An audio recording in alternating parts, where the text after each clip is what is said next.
दोस्तों जय मसीह की। प्रभु यीशु मसीह के नाम से मैं अपने यूट्यूब चैनल में आप सबका स्वागत करती हूँ। दोस्तों मैं इस वीडियो में बहुत सारे वचनों का खुलासा करूँगी और बहुत सारी बातें हैं परमेश्वर को लेकर, वो मैं आप सबको बताना चाहती हूँ, आपके सामने सब दोस्तों के साथ शेयर करना चाहती हूँ, अपनी मसीह भाई बहनों के साथ। तो चलिए दोस्तों मैं वीडियो को शुरू करती हूँ। दोस्तों यहाँ पर हम वचन मत्ती 24:24 का वचन पढ़ेंगे और मैं कुछ बातें परमेश्वर के बारे में आप बताती हूँ आपको। दोस्तों परमेश्वर का वचन कहता है कि हे प्रियो, हर एक आत्मा की प्रतीति ना करो, वरन आत्माओं को परखो कि वे परमेश्वर की ओर से है या नहीं, क्योंकि बहुत से झूठे भविष्यवक्ता जगत में निकल पड़े हैं। इसका मतलब ये है कि हर एक भविष्यवक्ता, पास्टर, सेवक सही नहीं है। कौन निकल पड़े हैं? यहाँ पर हम मत्ती 24:24 पढ़ेंगे। यहाँ पर देख सकते हैं आप, क्योंकि झूठे मसीह और झूठे भविष्यवक्ता उठ खड़े होंगे और बड़े बड़े चिन्ह और अद्भुत काम दिखाएंगे, यदि हो सके तो चुने हुओं को भी भरमा दे। देखो, मैंने तुम्हें पहले ही ये सब कह दिया है। दोस्तों जैसे कि आप सब जानते ही होंगे विजेंद्र पास्टर को, वो चिन्ह और चमत्कार तो बहुत करता, बहुत बड़ी सेवकाई है उसकी, लेकिन उसके कामों को भी आप जानते होंगे। न्यूज़ में और अब खुलकर सामने आया है कि वो कैसे कैसे काम करता है, किस तरह का सेवक है वो।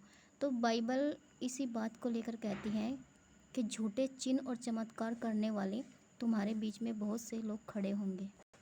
दोस्तों पहला यूहन्ना 2:18 में भी परमेश्वर ने कहा है, हे लड़कों, यह अंतिम समय है, जैसा कि तुमने सुना है कि मसीह का विरोधी आने वाला है, उसके अनुसार बहुत से मसीह के विरोधी खड़े हैं। इससे हम जान सकते हैं कि यह अंतिम समय है। वे निकले तो हम ही में से हैं, पर हम में के थे नहीं, क्योंकि यदि हम में के होते तो हमारे साथ रहते, पर निकल इसलिए गए क्योंकि वे हम में के नहीं हैं, ताकि ये प्रकट हो जाए।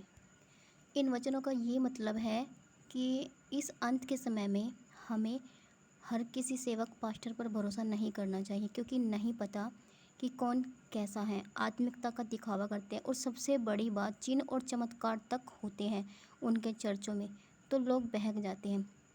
ऐसे में बहुत सावधान रहने की ज़रूरत है। आज आप देख सकते हैं कि संसार में, हमारे भारत में, भारत के बाहर भी बहुत से ऐसे सेवक हैं जो चिन्ह और चमत्कार तो बहुत करते हैं, पर ऐसे लोगों से प्रभु खुलकर कह देगा कि मैंने तुम्हें कभी नहीं जाना।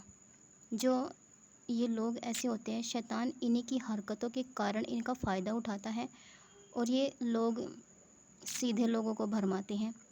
इसलिए यीशु ने कहा कि उनके फलों से तुम उन्हें पहचान लोगे। भजन संहिता 11:5 वचन, यहोवा धर्मी को परखता है, परंतु वह उनसे जो दुष्ट है, उपद्रव से प्रीति रखते हैं, अपनी आत्मा में घृणा करता है।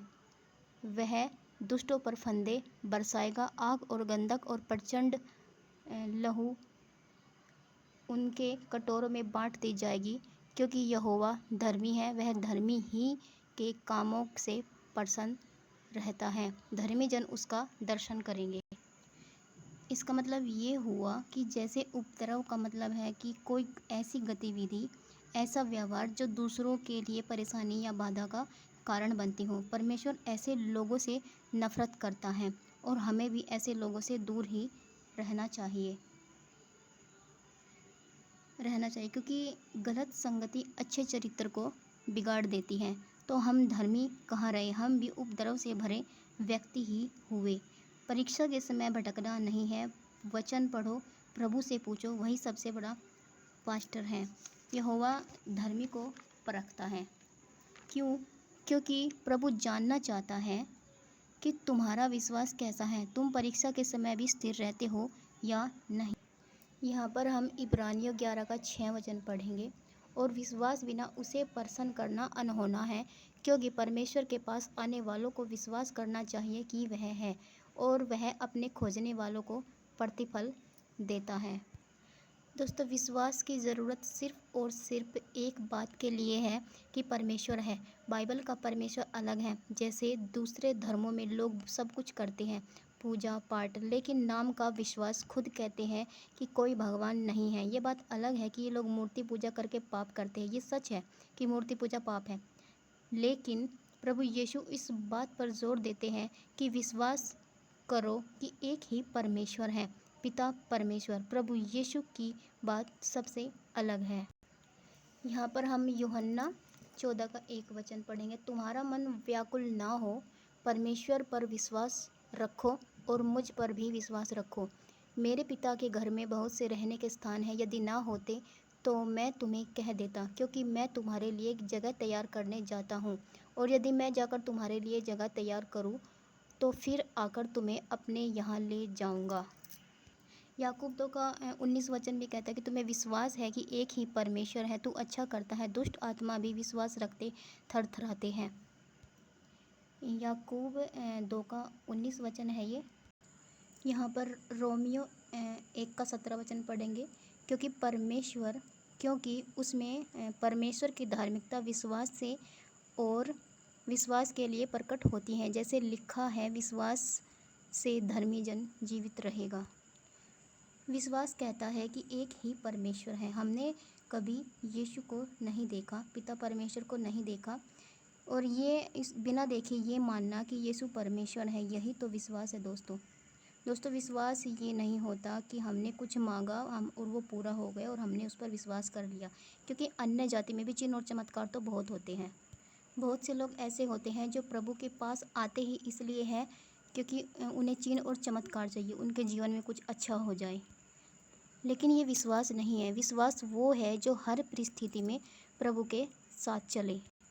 परमेश्वर का वचन कहता है कि तुम्हारा स्वर्गीय पिता जानता है कि तुम्हें क्या चाहिए, और वक्त आने पर वो तुम्हें सारी वस्तुएं दे देगा। रोमियो 10 का 17 वचन। अतः विश्वास सुनने से और सुनना मसीह के वचन से होता है। मैं सांसारिक विश्वास की बात नहीं कर रही हूँ। जो पत्थर को पूजते हैं, चमत्कार हो जाता है, मैं उस विश्वास की बात नहीं कर रही हूँ। मैं कर रही हूँ सच्चे परमेश्वर पर विश्वास की बात।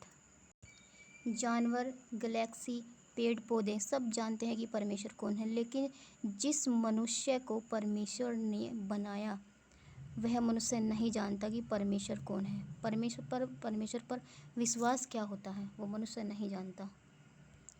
दोस्तों, विश्वास एक बहुत बड़ी चीज़ है। परमेश्वर पर विश्वास करना बहुत ज़रूरी है। बिना विश्वास के हम परमेश्वर को नहीं पा सकते हैं। दोस्तों, मैंने इस वीडियो में परमेश्वर का वचन विश्वास को लेकर क्या कहता है, बहुत सारी बातें बताई हैं।